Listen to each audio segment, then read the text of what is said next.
Afternoon. Well, I'm still about a few miles out of Le Mans, so bad news. You get another video. What was in the news yesterday? In the news yesterday, Rishi Sunak is going to make some big changes with the upcoming election, and also in the news that's been doing the rounds, the Conservatives are going to get rid of ULEZ if they get him. So big changes from Rishi Sunak. Let's deal with that one first. Right. If you're in power, I reckon there's 5 things that you need to do. Schools, hospitals, police, military, roads. Right? That's all there is. Those are the 5 things that you need to look after if you're in power. The Tories have had, what, 14 years to do it? The schools are knackered. I did film a video earlier on, but it'll probably go in my big road trip video. In fact, it will be going out tonight. The schools are knackered, they've got no money. The NHS, we know, well, anyone who's had any dealings with the NHS, whether you've worked for them or had to use them, you know the NHS is knackered as well. The roads, well, I've done enough videos about the roads being knackered. The military, I know a little bit less about, but I'm willing to bet that the military's knackered as well. And the police, well, just speak to a police officer and you'd be shocked just how few police are looking after your local area, and I guarantee you it's less than they should have. So all 5 areas are completely knackered, but Rishi Sunak, our billionaire Prime Minister, whose first home was a £20,000 a month seafront property in California, is going to save the day with some big changes. I wonder what big changes they could possibly be, because all of those 5 things are broken, and they've all been broken for a while, and that was on their watch, the Tories' watch. This isn't an anti-Tory video, by the way, but I just wanted to launch the video with a little bit of context. Now, let's take a look at the ULEZ thing. So the promise is that the Conservatives are going to get rid of the ULEZ if they get voted in again. There's a couple of sides of this. The first one is, why have they spent the last few years pretending that they don't have the power to stop Sadiq Khan if they're now saying that they can stop him and they can remove the ULEZ? Because every time this has come up, and every time there's been, butting of heads between the Conservatives who are in power and Sadiq Khan, who is the Labour Mayor of London, the Conservatives have hidden behind the fact that they've said that they can't stop Sadiq Khan's ULEZ because of the way things work. But now they're saying that they can. So someone's lying. I mean, we know Sadiq Khan's lying because you can tell he's lying when he opens his mouth, because he just looks like an evil human being. But someone's lying, aren't they? They either can get rid of the ULEZ or they can't. And if they can now that the election's coming up, then they were lying to us when they said they couldn't before. The other side of that ULEZ thing is, I thought ULEZ was about clean air. Again, 2 sides of this one. If the ultra low emission zones are about clean air, then why am I allowed to drive a polluting car into it at all?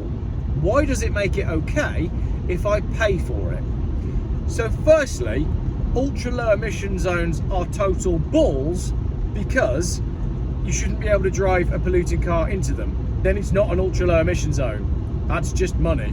It's really quite simple.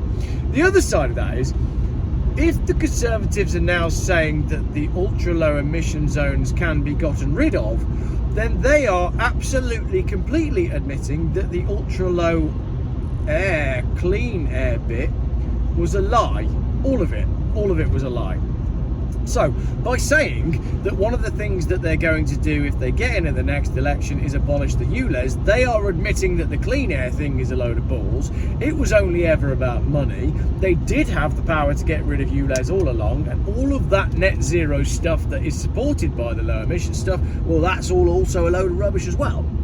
So you end up back on the whole thing of, how do you know a politician is lying? Well, it's because he's moving his lips, or her, because there's some pretty evil women in British politics as well. It's not just the blokes. But anyway, those headlines caught my eye. The fact that Rishi Sunak has said it's time for, what was the quote? It was something like, it's time for making big decisions or making big changes or something. And I looked at the newspaper and was like, when has any politician ever turned around and said, do you know what we're going to do? We're going to do something really positive for the people of this nation. We're going to make a positive change to any of those 5 things: NHS, police, schools, you name it. There's never been anything, has there? Oh, they'll talk about inheritance tax and they'll talk about taxing the rich and all that sort of stuff. And the reason they talk about inheritance tax is because, you know, a lot of the Tory voters are people that inheritance tax applies to. I've got crap all to inherit, so to be honest, it doesn't really bother me what rate inheritance tax is at. But why should you pay, just for a moment, okay, humour me for a minute, why should you pay any inheritance tax? Because all of the stuff that the person had that they gifted to you when they died, they'd been taxed on their whole life. So why should you have to pay tax on something that somebody gave you? It's almost, I don't know, I'm not really going to go too far into that one because to me it just seems so obvious. What do you think? I mean, I really think that is an admission, a big admission actually, on the ULEZ thing. They know that it was a load of balls. Yes, I love having a toll tag. That's made this trip so much easier. So basically, they all know that the ultra low emission zone is a load of balls, was a load of balls, always has been a load of balls, and by admission that means that the net zero thing is also a load of balls, because as I said, it's not a clean air zone if you can just pay to go into it. That makes no sense whatsoever. I don't know why more people haven't really been using that argument, and I guess it's because they're scared of Sadiq Khan, because if you say something bad against Sadiq Khan or the ULEZ, then you're immediately a right-wing vaccine conspiracy denying racist, homophobic anti-Semite. So I guess I've got quite a lot of those in my comments feed, and I love each and every one of you. Yes, will they be getting rid of the ULEZ? No, there's not a chance, is there? There is not a chance that anyone's going to get in and get rid of the ULEZ. Oh, last thing before I finish this video, because I've got to go find the map master, because he is ahead of me. He's somewhere in Le Mans drinking beer, and I'm half an hour away. Last thing, Susan Hall. Susan Hall, on her mayoral campaign, made herself out to be the saint of London. You know, she was going to help us all. She was going to abolish the ULEZ. You should have seen what she put on Twitter the other day about Rishi Sunak. It made Rishi Sunak sound like he was actually Jesus.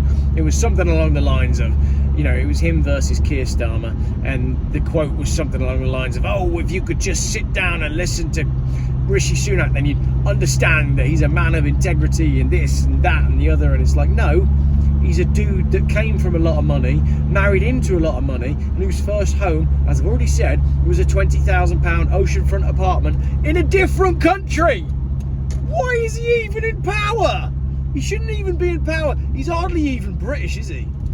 And I don't mean that in a racist way. I mean, he spent most of his life living in America, and the minute he gets booted out from 10 Downing Street, which will be in the election, he'll be straight back to America. There's no way he's going to stay living in England. Why would you? It's rubbish. Why is it rubbish? Because him and his party made it rubbish. Not sure if that video is any good, but the good news is, pretty sure that is my final 10-minute rant video from driving along to Le Mans, because I am now in Le Mans. It's time to meet the map master, admit defeat, and have a beer.